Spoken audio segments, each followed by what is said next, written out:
राम अगर रिप्रेजेंट करते हैं the eternal element which beholds the universe, Sita represent the eternal energy, Adi Shakti, जहां से ये यूनिवर्स शुरू हुआ था। सीता जी के पिता का क्या नाम है? जनक विदेह। जब देह से आप परे जाके स्पिरिचुअल वर्ल्ड में जाएंगे, then you will have that energy been in your house और in your self, that will be compatible with the eternal element of the universe. ये है राम और सीता का समन्वय। और क्या दिया भगवान Buddha? Some of the you people might be knowing that Tara सिर्फ हमारी हिंदू संस्कृति में ही देवी नहीं है, वो महायान बौद्ध धर्म में जितनी भी शक्तियां हैं उसकी देवी तारा है। इसीलिए जिसको बौद्धिस्ट तंत्र कहते हैं, बुद्ध तंत्र की अधिष्ठात्री देवी तारा है। और देखिए, तारा हमने उनको दिया, उन्होंने बुद्ध हमको दिया। That itself explains the non duality of the culture. And it is unfortunate that these days there are certain forces in our country who try to create a duality, जो कभी कहना शुरू करते हैं, साहब जो हम बुद्ध को मानते हैं वो मनु को नहीं मानते, मनु को मानते हैं तो बुद्ध को नहीं मानते। साहब, these all things are baseless, and sometime we witness with our eyes where we are unable to understand.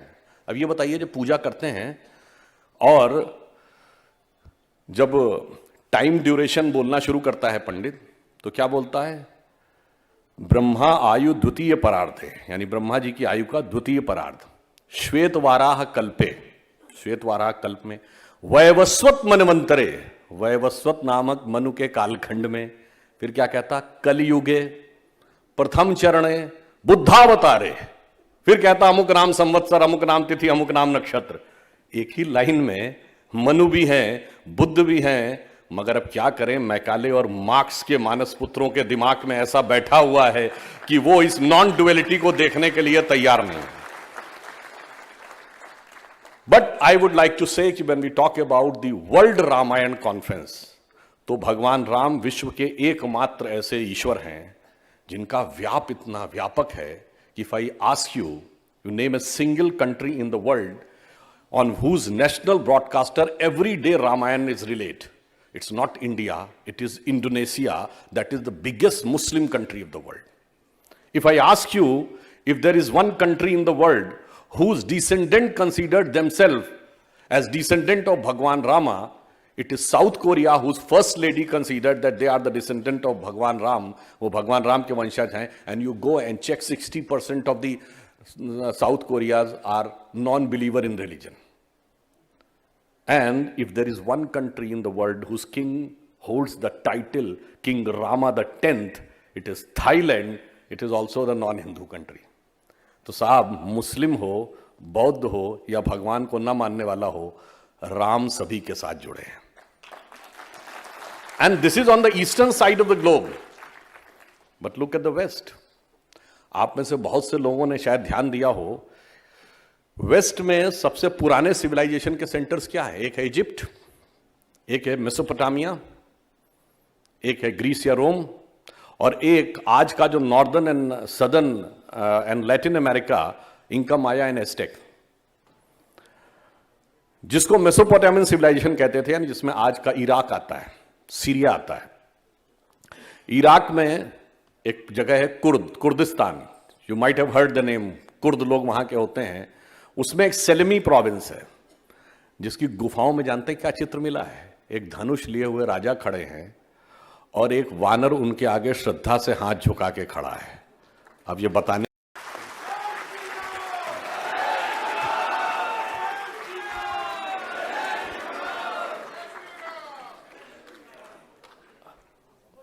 मंच पर विराजमान the cultural minister of Sri Lanka, honourable Shri Vidur Vikram Nike जी, परम आदरणीय साध्वी ज्ञानेश्वरी दीदी, यहाँ के लोकप्रिय सांसद आदरणीय श्री राकेश सिंह जी, इस कार्यक्रम के अधिष्ठाता पूर्व मंत्री आदरणीय अजय बिश्नोई जी,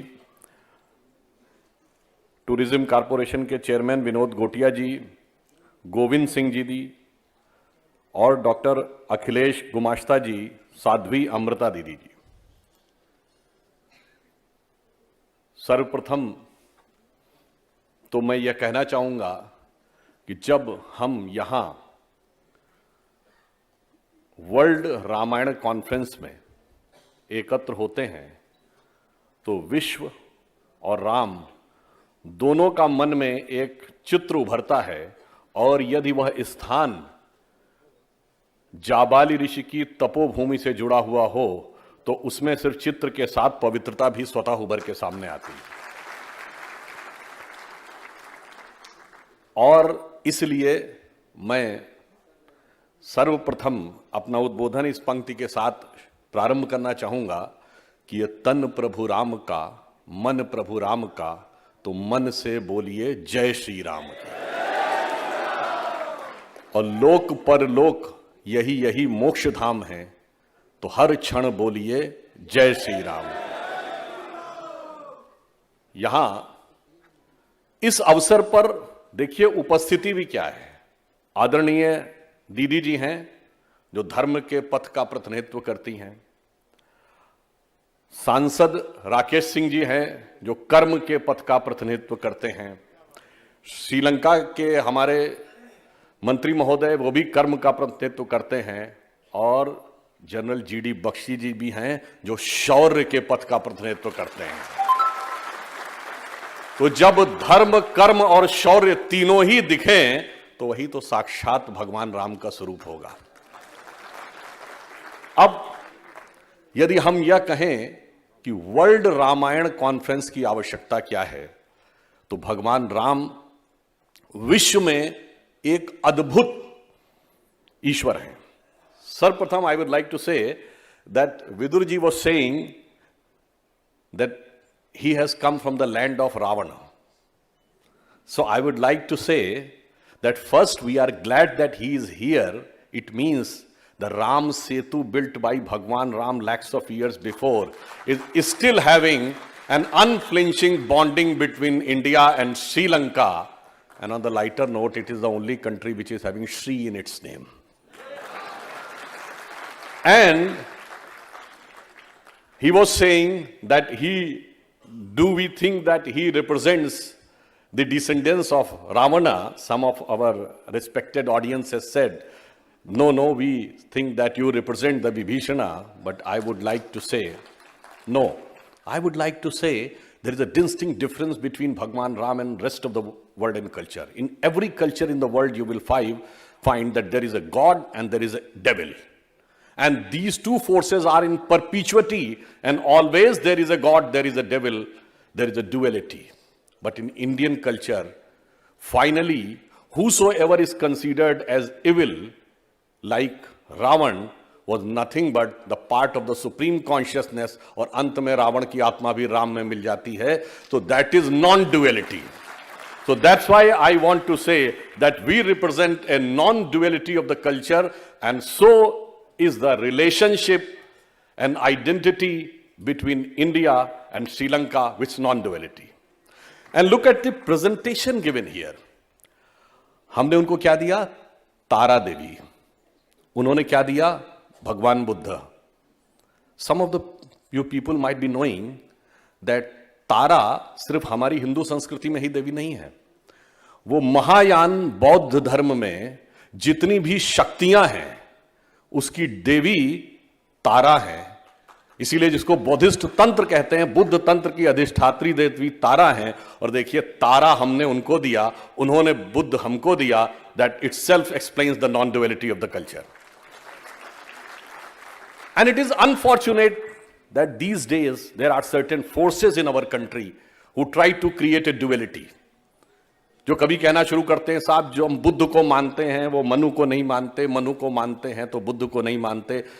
साहब, these all things are baseless. And sometimes we witness with our eyes but we are unable to understand. अब ये बताइए, जब पूजा करते हैं और जब टाइम ड्यूरेशन बोलना शुरू करता है पंडित, तो क्या बोलता है? ब्रह्मा आयु द्वितीय परार्धे, यानी ब्रह्मा जी की आयु का द्वितीय परार्ध. श्वेत वाराह कल्पे, श्वेत वाराह कल्प में, वैवस्वत मनवंतरे, वैवस्वत नामक मनु के कालखंड में. फिर क्या कहता? कलयुगे प्रथम चरणे बुद्धावतारे, फिर कहता अमुक नाम संवत्सर, अमुक नाम तिथि, अमुक नाम नक्षत्र। एक ही लाइन में मनु भी हैं, बुद्ध भी हैं, मगर अब क्या करें, मैकाले और मार्क्स के मानस पुत्रों के दिमाग में ऐसा बैठा हुआ है कि वो इस नॉन ड्युअलिटी को देखने के लिए तैयार नहीं है। But I would like to say कि when we talk about the world Ramayana conference, तो भगवान राम विश्व के एकमात्र ऐसे ईश्वर हैं जिनका व्याप इतना व्यापक है कि if I ask you name a single country in the world on whose national broadcaster every day Ramayan is relayed. It's not India, it is Indonesia, that is the biggest Muslim country of the world. If I ask you if there is one country in the world whose descendant considered themselves as descendant of Bhagwan Rama, it is South Korea, whose first lady considered that they are the descendant of Bhagwan Ram, वो भगवान राम के वंशज हैं, and you go and check 60% of the South Koreas are non-believer in religion. And if there is one country in the world whose king holds the title King Rama the 10th, it is Thailand. It is also the non-Hindu country. तो साहब, मुस्लिम हो, बौद्ध हो या भगवान को न मानने वाला हो, राम सभी के साथ जुड़े हैं. And this is on the eastern side of the globe. But look at the west. आप में से बहुत से लोगों ने शायद ध्यान दिया हो, वेस्ट में सबसे पुराने सिविलाइजेशन के सेंटर्स क्या है? एक है इजिप्ट, एक है मेसोपोटामिया, एक है ग्रीस या रोम, और एक आज का जो northern and southern and Latin America, Inca, Maya and asterisk, जिसको मेसोपोटामियन सिविलाइजेशन कहते थे, यानी जिसमें आज का इराक आता है, सीरिया आता है. इराक में एक जगह है Kurdistan. You might have heard the name. Kurd लोग वहां के होते हैं. उसमें एक सेलेमी प्रोविंस है, जिसकी गुफाओं में जानते हैं क्या चित्र मिला है? एक धनुष लिए हुए राजा खड़े हैं और एक वानर उनके आगे श्रद्धा से हाथ झुका के खड़ा है. अब ये बताने की जरूरत है कि वो क्या है. इजिप्ट, जिसको कहा जाता है बहुत ओल्डेस्ट सिविलाइजेशन है, इजिप्ट के किंग फेराहो, जाके चेक करिए, who was the first king considered to be the first king in the entire dynasty of Pharaoh, his name is Ramsu. Ram Isu means एक प्रकार से राम ईश से रामसी बना है. अब सोचिए, जॉर्डन बैंक के वेस्ट बैंक पे, जॉर्डन रिवर के on the west bank, now it is under the control of Israel, there is a place called Ramallah. अब अल्लाह तो समझ में आता है, उसमें राम कहां से आ गया? ये सोचने की बात है. अब अगर आप जाइए इटली में, एक शहर है रावेन्ना. अब रावन्ना और रावणा में कुछ तो दिखाई पड़ता है. अब कोई कहेगा नहीं ये तो ऐसे ही इंटरेस्टिंग कोलिशन. नहीं साहब, वहां पे इलाके में एक भित्ति चित्र पाया गया है वहां के जंगलों में, जो अभी खोजा गया 70, 80, 100 साल पहले. उसमें जानते क्या है? एक मरा हुआ हिरन पड़ा है और एक लेडी खड़ी है और एक व्यक्ति अपने फेस से मास्क हटा के उसको पकड़ने का प्रयास कर रहा है. अब ये बताने की जरूरत है कि वो मारीची का संदर्भ है और रावन्ना जगह पर ही यह रावण का संदर्भ आ रहा है. अब आप आइए और वेस्ट की तरफ जाइए. लैटिनी अमेरिका में एक कंट्री होंडुरास, जिसमें एक देवता है जिनका नाम है howler. He is a monkey God and he is considered the symbol of air, वायु. अब मंकी गॉड हैं और पवन तनय सुत पवन समाना, काचु पिसाद रहा बलवाना. तो ये बताने की जरूरत है कि वो क्या है. तो आप देखिए कि दुनिया के पश्चिमी छोर से पूर्वी छोर तक यदि कोई एक भगवान है, जो उन जगहों पे भी हैं जो लोग हिंदू धर्म को नहीं मानते, वो भी समान रूप से उनको अपना भगवान मानते हैं. मैं चुनौती से कहता हूं कि कोई दूसरी धर्म, संस्कृति, सभ्यता में एक ईश्वर बता दीजिए जिसको उस धर्म को न मानने वाले भी पूज्य मानते हो. और उससे बड़ी चुनौती यह है कि वो सिर्फ पूज्य ही नहीं मानते हो, कभी उनसे कहा भी नहीं जाता हो कि तुम हिंदू बन जाओ. यानी आस्था भी रखो, फिर भी कोई नहीं कहता है कि आप अपनी आस्था अपने में रखिए और केवल सद्धर्म का आचरण करिए. क्योंकि हमारे तो गीता में क्या कहा भगवान कृष्ण ने? स्वधर्मे निधनम श्रेयो पर धर्मो भयावह. अपने अपने धर्म का पालन करिए. इसलिए हमने कभी किसी के ऊपर इन्वेजन नहीं किया, कभी किसी का कन्वर्जन नहीं किया. इसलिए भगवान राम का चरित्र अपने आप में इससे बड़ा वैश्विक प्रतीक कहीं नहीं हो सकता। हरे राम हरे कृष्णा मूवमेंट पूरे यूरोप में चला था। अब यह तो हुआ भौगोलिक प्रभाव, यानी दुनिया के विस्तार में भगवान कहां है। अब एक बार बाहर की दुनिया के विस्तार से अंदर के तत्व की गहराई में देखिए तो भगवान कहां है। राम शब्द का अर्थ क्या होता है? राम शब्द का अर्थ संस्कृत की रम धातु से बना है। रम का अर्थ होता है सेटिल होना। हिंदी में कहते हैं ना रमणीक स्थान, रमता जोगी। रम शब्द का अर्थ होता है जिसमें कोई चीज जाके सेटिल हो। तो राम शब्द का जो संस्कृत में संधि विच्छेद है वो क्या है? रमन्ते इति रामः, अर्थात वह तत्व जिसमें कि सारा का सारा संसार या ब्रह्मांड अवस्थित है वो राम है। It is the element that beholds the entire universe, that is Ram. अब राम का संघर्ष किससे होगा? रावण से। रावण के, ये मैं पहले भी कई बार बोला हूं, रावण के 10 ही सिर क्यों थे, 15 या 20 क्यों नहीं? एक सर कटता था तो दूसरा क्यों उगाता था? और अगर रावण के 10 सिर भी थे तो उसका नाम दशानन यानी 10 मुख वाला क्यों था? उसको 10 शीश, 10 ग्रीव, 10 कंधर, दशोदर कुछ भी कह सकते थे। पर उसका कारण यह था कि राम और रावण हमारे अंदर की आध्यात्मिक यात्रा के भी प्रतीक हैं। और रावण के 10 सिर 10 इंद्रियों की संख्या को डिनोट करते हैं और वो दशानन ही कहलाएगा। आनंद का मतलब होता मुख, mouth, the open mouth, the extrovert tendency of all the 10 senses. 10 इंद्रियों की बहिर्मुखी पिपासा की शक्ति का प्रतीक है रावण। और एक सर काटते थे भगवान, तुरंत दूसरा उगाता था। इसका अर्थ होता है किसी इंद्रिय की एक इच्छा पूरी करिए, तुरंत वह it will be immediately replace by other, even God can not stop it. अब रावण को मारेगा कौन? राम, वह ईश्वरी शक्ति। राम के पिता का क्या नाम है? दशरथ। जब 10 इंद्रियों को रथने की क्षमता आ जाएगी तो आपके हृदय में वो डिवाइन एलिमेंट पैदा होगा जो 10 इंद्रियों की बहिर्मुखी पिपासा को नष्ट करेगा और तब धर्म की स्थापना होगी। और इतना ही नहीं, राम की पत्नी कौन है? सीता माता। सीता क्या है? अब देखिए, राम अगर रिप्रेजेंट करते हैं the eternal element which beholds the universe, Sita represent the eternal energy, Adi Shakti, जहां से ये यूनिवर्स शुरू हुआ था। सीता जी के पिता का क्या नाम है? जनक विदेह। जब देह से आप परे जाके स्पिरिचुअल वर्ल्ड में जाएंगे, then you will have that energy been in your house और in your self that will be compatible with the eternal element of the universe. ये है राम और सीता का समन्वय।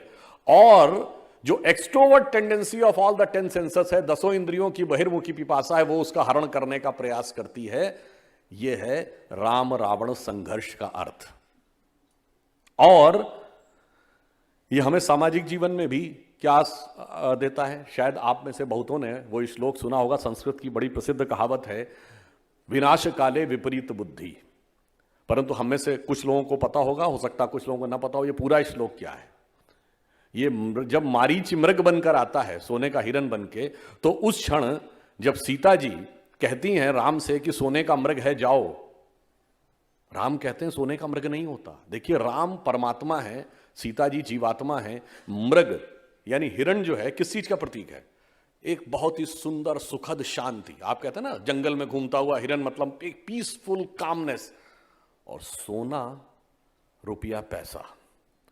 सोने का हिरण मतलब जो कुछ जिसको आप रुपया पैसा या ये कहते धन के द्वारा सुख शांति मिलती है, ऐसा होता ही नहीं है। मगर उस सोने के मृग को देखकर कभी कभी जीवात्मा भ्रमित हो जाती है और वो कहती है परमात्मा शक्ति से अपने अंदर की, अरे मैंने देखा है। आपकी परमात्मा शक्ति समझाती है नहीं ऐसा नहीं होता, कहता मैंने अपनी आंखों से देखा है। और राम चले जाते हैं मृग मारीच को, उस मृग को पकड़ने के लिए। मतलब आपके अंदर की जो सुप्रीम कॉन्शियसनेस की पावर थी उसको आपने किसमें लगा दिया? वर्ल्डली अफेयर में। और जैसे ही वो दूर जाती है, वो 10 इंद्रियों की बहिर्मुखी पिपासा आके आपका हरण कर लेती है। इसलिए वहां पे पूरा श्लोक इसी संदर्भ में है। वो कहते हैं न निर्मिते न दृश्यते कदैव न श्रूयते स्वर्णमयी कुरंगी तथापि तृष्णा रघुनंदनस्य विनाश काले विपरीत बुद्धि। यानी न कभी बना, न देखा गया, न सुना गया कि सोने का हिरन होता है, फिर भी रघुनंदन को भी ऐसी तृष्णा ने घेर लिया। इसे कहते हैं कि विनाश काल में विपरीत बुद्धि होती है। इसका अर्थ क्या है? ये फिर देखिए, वो सीता जी ही उसका माध्यम क्यों बन रही है? क्यों? क्योंकि सांसारिक सुख में वास्तविक सुख नहीं होता है। इसीलिए ये जो मृग मरीचिका शब्द है, ये मिराज वर्ड अंग्रेजी का यहीं से आया है। ये मरीचि से ही अपभ्रंश होकर मिराज वर्ड बना है। क्योंकि जैसे मृग को रेगिस्तान में जाके हर थोड़ी दूरी के ऊपर नजर आता ना कि पानी है, मगर वहां पानी होता नहीं, जब वो जाता थोड़ा और आगे नजर आता है। ऐसा ही संसार में होता है। आप सुख की खोज में भटकते रहते हैं, परंतु अंततः आपको सुख नहीं मिलता है। राम की कथा हमारे अंदर और बाहर दोनों में, कि अंदर की यात्रा में भी अलग संदेश देती है, और देखिए सामाजिक यात्रा में क्या संदेश देती है। भगवान राम राजा राम के रूप में पैदा हुए। यदि रावण को मारकर ही धर्म की स्थापना होनी थी तो बहुत आसान काम था। अयोध्या के राजा के रूप में पैदा हुए थे, अयोध्या की सेना लेके जाते, रावण को मार देते, परंतु इससे धर्म की स्थापना होती क्या? धर्म की स्थापना नहीं होती, क्योंकि जनता में तो विश्वास आता नहीं, कोई कॉन्फिडेंस ही नहीं होता। अरे वो कहते भाई ये तो राजा थे, इनके पास तो इतनी शक्ति थी इसलिए इन्होंने जाके मार दिया, हम तो सामान्य व्यक्ति, हमारे अंदर क्या है? तो क्या होता है, पहले राजा राम वनवासी राम बनते हैं, फिर वन वन में जाते हैं निषाद राज, कोल, भील, शबरी, बानर, रीछ, भालू, सुग्रीव, अर्थात समाज के सबसे पिछड़े अंतिम सीढ़ी पर खड़े हुए व्यक्तियों को संगठित करते हैं और उस समय की विश्व की सबसे बड़ी शक्ति रावण को परास्त करते हैं। यह एक सामाजिक संकेत है कि समाज में धर्म की स्थापना तब तक नहीं हो सकती जब तक समाज की हर सबसे पिछली सीढ़ी पर खड़े हुए व्यक्ति का सम्मान और उत्थान ना हो जाए। और यह भी एक संयोग देखिए, जब आज मर्यादा पुरुषोत्तम भगवान राम का भव्य मंदिर बनने जा रहा है, तो उससे कुछ पिछले पहले रामनाथ कोविंद जी राष्ट्रपति थे, और आज उसी आदिवासी वनवासी समूह की आदरणीय द्रौपदी मुर्मू जी भारत की महामहिम राष्ट्रपति हैं। इसका अर्थ यह हुआ, यदि राम ने यह लीला दिखाई थी तो राम के मंदिर के समय भी वो कहीं ना कहीं दिखना चाहिए। इसीलिए, यद्यपि ये कोई राजनीतिक मंच नहीं, पर फिर भी एक लाइन में कहना चाहता हूं, बहुत बार पूछा जाता था राम लला हम आएंगे, मंदिर वहीं बनाएंगे और तारीख नहीं बताएंगे। मगर जो लोग ये समझते थे, अरे भगवान राम कोई मनुष्य नहीं थे जिनके पैदा होने का सबूत देना था, भगवान राम का मंदिर का निर्माण कोई तारीख नहीं थी, ये कालचक्र की गति का प्रतीक था। तो आपने देखा जब भारत उठा तो उसी के साथ भगवान राम का मंदिर भी उठा, क्योंकि भगवान क्या है? रामचरितमानस में तुलसीदास ने क्या कहा है, जब हनुमान जी रावण के दरबार में जाते हैं और वो पूछते हैं कि राम कौन है, तो वो क्या बोलते हैं? कहते हैं तात राम नहीं नर भूपाला, भुवनेश्वर कालहु कर काला। ये कोई नर नहीं है, मनुष्य नहीं है, ये संपूर्ण जगत के स्वामी हैं, भूपाल हैं, भुवनेश्वर हैं और काल के भी काल हैं। यानी he is above time and space. ये समझने के लिए चाहिए। इसलिए हमारे जो भगवान राम हैं, he is neither the messenger of the God not the son of the God. ये साक्षात ब्रह्म हैं, जिनको उसी समय जब वो पूछता है रावण की भाई तुम किसके रिप्रेजेंटेटिव है, तो हनुमान जी क्या कहते हैं? ब्रह्म अनामय अज भगवंता, व्यापक अजित अनादि अनंता। और जब भगवान राम पैदा होते हैं और माता कौशल्या की गोद में हैं, तो उसके लिए क्या लिखा है तुलसीदास जी ने? उन्होंने कहा वो कौन है जो पुत्र के रूप में माता कौशल्या की गोद में है? वो कहते हैं व्यापक ब्रह्म निरंजन, अविगत विगत विनोद। यानी व्यापक ब्रह्म है, संपूर्ण जगह व्याप्त हैं, जिनकी गति का बखान नहीं किया जा सकता, गति से परे हैं। व्यापक ब्रह्म निरंजन, अविगत विगत विनोद, सो अज प्रेम सकल बस कौशल्या की गोद। वो प्रेम के कारण आज आपके, इसका अर्थ क्या हुआ कि विश्व की बड़ी से बड़ी शक्ति जो परमात्मा शक्ति है, आप प्रेम के द्वारा उसको अपने हृदय में उत्पन्न कर सकते हैं, वो आपके गोद में आ सकती है। परंतु मैं यह भी कहना चाहूंगा कि भगवान राम, बहुत से लोग क्या होता है, समस्या क्या हो गई कि हमारे धर्म ग्रंथों को कोई नहीं पढ़ता, चाहे हिंदू हो, सिख हो, जैन हो, बौद्ध हो, जो भी हमारे एक्सटेंडेड हिंदू फैमिली के भारतीय संस्कृति के अंग है, इसमें से कोई पढ़ता ही नहीं है। अगर पढ़े तो एकदम फंडा क्लियर हो जाए। अब बताइए, भगवान राम यह भी सोशल संदेश देते हैं कि मैं किस चीज से प्राप्त होता हूं और किससे नहीं प्राप्त होता हूं। वो कहते हैं मैं 10 चीजों से प्राप्त नहीं होता हूं। वो कहते हैं जात पात गुण धर्म बड़ाई, धन बल परिजन गुण चतुराई, इन 10 चीजों से नहीं प्राप्त होता। किससे प्राप्त होता हूं? भक्ति से। उन्होंने कहा भगतहीन नर लागे ऐसे, जल विधि बारिध लागे जैसे। जैसे बगैर पानी के बादल बेकार है, वैसे ये सारे गुण हो, ऊंची जात का हो, ऊंची पंक्ति में बैठा हो, बहुत पैसे वाला हो, देखने में सुंदर हो, बुद्धिमान हो, गुणी हो, चतुर हो, सब व्यर्थ है जब तक उसके अंदर भक्ति नहीं है। परंतु ये किसी को ध्यान नहीं आता। और मैं यह भी कहना चाहूंगा कि इसी के साथ वो यह भी एक संदेश देते हैं। देखिए, भगवान राम की जो पूरी की पूरी कथा है वो अपने आप में एक इतिहास है। जो लोग कहते हैं ना इतिहास था या नहीं, अब इसमें भी ऑन द लाइटर नोट मैं कह दूं, एक जमाना था जब भारत की सरकार ने तो कहा कि राम काल्पनिक हैं और श्रीलंका की सरकार ने एफिडेविट में कहा कि राम वास्तविक हैं। अब आप देखिए इसको कालचक्र की गति का क्या विपरीत प्रभाव कहेंगे। परंतु जिन लोगों को इसमें कोई संदेह है, देखिए मैं एक लाइन और बता दूं। जब मैंने आपसे यह व्याख्या की कि यदि ब्रह्म के प्रतीक हैं राम और आदि शक्ति की प्रतीक हैं सीता, तो कहीं लिखा है क्या? आजकल तो कहते हैं ना कहीं लिखा है कि नहीं, तो वो लिखा है। जब सीता जी का विवाह हो रहा है तो कहा जाता है, उनकी मां पूछती हैं कि भाई ये इनका विवाह कैसे हो रहा है, तो नारद जी बता रहे हैं ये विवाह पहली बार थोड़ी हो रहा है, ये तो आदि शक्ति हैं जो सदैव, जैसे शंकर पार्वती हैं, प्रकृति और पुरुष हैं, सदैव उनके साथ रहते हैं। उसमें दोहा लिखा है अजह अनादि शक्ति अविनाशी। ये अजह मतलब जिसकी उत्पत्ति नहीं हुई है, एटर्नल है, अनादि है, जिसका कोई आदि नहीं है। शक्ति अविनाशी सदा शंभु अर्धांग निवासी, जो सदैव भगवान शंकर के बगल में शक्ति के रूप में थी। तो इन दोनों का विवाह तो कंटिन्यूटी में होता रहता है, इसलिए ये अलग नहीं। और फिर आप कहेंगे साहब अगर ये सब तो फिलॉसफी है तो ये रियलिटी थी क्या? मान्यवर, यही तो मैं कहना चाहता हूं, ये वो गहरी रियलिटी थी। भगवान ने जब जन्म लिया तो इन सारी रियलिटी को आपको समझाने के लिए जन्म लिया, ताकि आपके मन के सारे कंफ्यूजन दूर हो जाएं। इसीलिए जो अंतिम चौपाई है रामचरितमानस की, उन्होंने क्या लिखा गोस्वामी जी ने? कहत परम पुनीत इतिहासा। मैं ये परम पवित्र इतिहास सुना रहा हूं, ये वास्तविकता है। कहत परम पुनीत इतिहासा, श्रवण ही करत सकल भ्रमनाशा। सुनने मात्र से सारे के सारे भ्रम का नाश हो जाता है, यह वह परम पवित्र इतिहास है। तो इसलिए हम इसका जब श्रवण करते हैं तो निश्चित रूप से हमारे मन के सारे संशयों का नाश होता है। और अब अंत में मैं ये कहना चाहूंगा कि ग्लोबली क्या मैसेज देते हैं भगवान राम।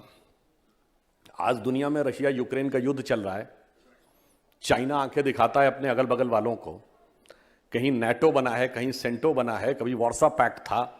अगर आप देखें तो पिछले 100-200 साल में, जिसको जियो पॉलिटिक्स ऑफ द वर्ल्ड कहते हैं, वो 3 फंडामेंटल से गवर्न होती है। या तो किसी कंट्री को एनेक्सेशन कर लीजिए, यानी अपने देश में मिला लीजिए, जैसे क्रीमिया को रशिया ने मिला लिया, तिब्बत को चाइना ने मिला लिया। या फिर क्या है? सब्जुगेशन, यानी एक प्रकार से आपने अपने मन की गवर्नमेंट वहां बैठा के कंट्रोल करना शुरू कर दिया। और या फिर क्या है? डोमिनेशन, यानी किसी ट्रीटी के द्वारा आपने उसको डोमिनेट किया। यही तो आज की जियो पॉलिटिक्स है, जिसको पॉलिटिक्स ऑफ पावर कहते हैं। पर ये बताइए, जब भगवान राम ने लंका पर विजय प्राप्त की थी तो क्या एनेक्सेशन किया था? नहीं। क्या उन्होंने सब्जुगेशन किया, यानी कोई अपना डिप्टी रिप्रेजेंटेटिव वाइसराय बैठाला? नहीं। कोई डोमिनेशन किया, कोई कॉन्ट्रैक्ट साइन कराया? नहीं। इसलिए मैं कह सकता हूं आज के इस ग्लोबल वर्ल्ड में, जिसे क्लैश ऑफ सिविलाइजेशंस कहते हैं, उसमें यदि जियोपॉलिटिक्स में सबसे बड़ा प्रतीक है तो भगवान राम का वह चरित्र, जिन्होंने कहा कि केवल मूल्यों की स्थापना करने के लिए युद्ध किया, किसी को सब्जुगेट डोमिनेट करने के लिए नहीं किया। इसलिए यदि हम यह कहते हैं कि हम विश्व गुरु बनना चाहते हैं, तो हम विश्व गुरु किसी को दबाने के लिए, डोमिनेट करने के लिए नहीं बनना चाहते हैं, हम मोटिवेट करने के लिए बनना चाहते हैं। यह अंतर है। यदि भारत का राइज होगा और हमारा राइज होगा तो हम दुनिया को क्या देंगे। इसलिए वह संस्कृति जिसका कि प्रतीक भगवान राम है, वो पर्सनल लेवल पे भी मैं एक बात कहना चाहता हूं। ये बताइए, दुनिया का इतिहास भरा पड़ा है उस उदाहरण से कि भाई भाई को मार के गद्दी पे बैठा, बेटा बाप को मार के गद्दी पे बैठा। उसके कंट्रास्ट में यदि हम कोई ये कहे कि ये कल्पना है, अगर मान लीजिए, तो साहब ये बताइए, पिता के एक वचन पे वन चले जाना, एक भाई का दूसरे के साथ वन जाना, दूसरे भाई का खड़ाऊ रख के शासन करना, मेरे भाई ऐसी कल्पना भी तुम क्यों नहीं कर पाए? हमारे यहां तो वास्तविकता थी। तो इसका अर्थ सिर्फ यह हुआ कि वह ज्ञान, और अंत में एक बात और कह दूं, बहुत से लोग कहते हैं कि साहब भगवान राम के उत्पन्न होने का सबूत क्या है। अब मैं आज आपको बताता हूं कि 20वीं शताब्दी में साइंस की सबसे बड़ी खोज क्या हुई, आइंस्टीन्स थ्योरी ऑफ रिलेटिविटी, जिसने यह कहा कि अगर स्पेस में किसी चीज का पॉइंट डिटरमिन करना, पोजीशन, तो आप ऐसे देखते हैं ना, एक्स वाई जेड 3 डायमेंशन है, लंबाई चौड़ाई ऊंचाई, तो आप बताते हैं ये चीज यहां पे है। पर आइंस्टीन ने कहा कि पूरा विश्व तो स्थिर नहीं है। आपने धरती के सापेक्ष कहा ना, तो धरती स्थिर है क्या? नहीं है, हर चीज मूव कर रही है। तो उन्होंने कहा कि आपको एक्स वाई जेड के साथ चौथा डायमेंशन टाइम भी बताना पड़ेगा कि किस टाइम पे यह स्थिति है। अब आप सोचिए, टाइम को उन्होंने कहा 4th डायमेंशन है। अब टाइम को आप नापते कैसे हैं? जैसे आज अभी आप कहें कि इस समय 2:30 बजने वाले हैं, तो 2:30 तो जबलपुर में बजने वाले हैं ना, दिल्ली में कुछ और चलिए, आप तो इंडियन स्टैंडर्ड टाइम है, लंदन में, जापान में, टोक्यो में तो कुछ और बज रहा है। तो आपने एक Indian standard greenish standard time माना, जो पूरे वर्ल्ड में एप्लीकेबल है। अब अगर आपसे पूछा जाए कि most accurate measuring parameter of time बताइए, जो मार्स पे, जुपिटर पे, सैटर्न पे या स्पेस में किसी पॉइंट ऑफ सोलर सिस्टम पे जाके स्थिर हो और वो सब जगह एप्लीकेबल हो, तो it is nothing but the relative positions of planet. You think and think, it is only and it can only be the relative positions of the planet। और भगवान राम की relative positions of the planet है कि चंद्रमा वृष राशि में था, मंगल मकर राशि में था, शनि तुला राशि में था, बृहस्पति कर्क राशि में था, नक्षत्र तक लिखा हुआ है। और जब नासा ने अपने प्लैनेटोरियम सॉफ्टवेयर में डाला, यद्यपि उस डेट से हम पूरी तरह सहमत, तो भी 7114 का की एक डेट भी निकल आई। तो मैं सिर्फ ये कहना चाहूंगा कि रामायण में आप वैश्विक दृश्य देखना चाहें, जियोपॉलिटिक्स देखना चाहें, समाज देखना चाहें, साइंस देखना चाहें, या अंतर्मन का अध्यात्म देखना चाहें, सब तरफ से आपको क्या देखने को मिलेगा, जिसे कहा गया है राम कथा सुंदर करतारी। जैसे पक्षी बैठे हो, ताली बजाइए तो पक्षी उड़ जाते हैं ना, तो संशय के सारे पक्षी उड़ जाते हैं। राम कथा सुंदर करतारी, संशय विहग उड़ावन हारी। तो मैं सिर्फ यह कह के बात समाप्त करता हूं कि वह ज्ञान जो वेदों का अनादि ज्ञान है, जिसे एक सरस भाषा में तुलसीदास जी ने मानस के रूप में भर दिया, जिनके लिए कहा गया, तुम काढ़ के वेदन के रस को रसधार धरा उर में भर दीनो, यानी वेदों का रस निकाला और हृदय में रसधार के रूप में भर दिया। तो जो वो उसके प्रतीक थे। इसलिए मैं सिर्फ ये कह के बात समाप्त करना चाहूंगा, अटल बिहारी वाजपेयी जी की बड़ी फेमस कविता थी, हिंदू तनमन हिंदू जीवन रग रग हिंदू मेरा परिचय। उसका जो एक छंद है, जो भगवान राम के वह चरित्र, उस सब को प्रतीकात्मक रूप में दिखाता है। वो कहते हैं, और देखिए कहां से दिखाता है, होंडुरास से लेके इंडोनेशिया तक। वो कहते हैं, मैं अखिल विश्व का गुरु महान, देता विद्या का अमर दान, मैंने दिखलाया मुक्ति मार्ग, मैंने सिखलाया ब्रह्म ज्ञान। मेरे वेदों का ज्ञान अमर, मेरे वेदों की ज्योति प्रखर, मानव के मन का अंधकार क्या कभी सामने सका ठहर। मेरे स्वरनभ में गहर गहर, सागर में के जल में चहर चहर, इस कोने से उस कोने तक कर सकते जगती सौरभमय, हिंदू तन मन हिंदू जीवन, रग रग हिंदू मेरा परिचय। तो फिर जिस पंक्ति से प्रारंभ किया था उसी पे समाप्त करता हूं कि तन प्रभु राम का, मन प्रभु राम का। तो मन से बोलिए जय श्री राम की, और लोक परलोक यही यही मोक्ष धाम है, तो हर क्षण बोलिए जय श्री राम। धन्यवाद।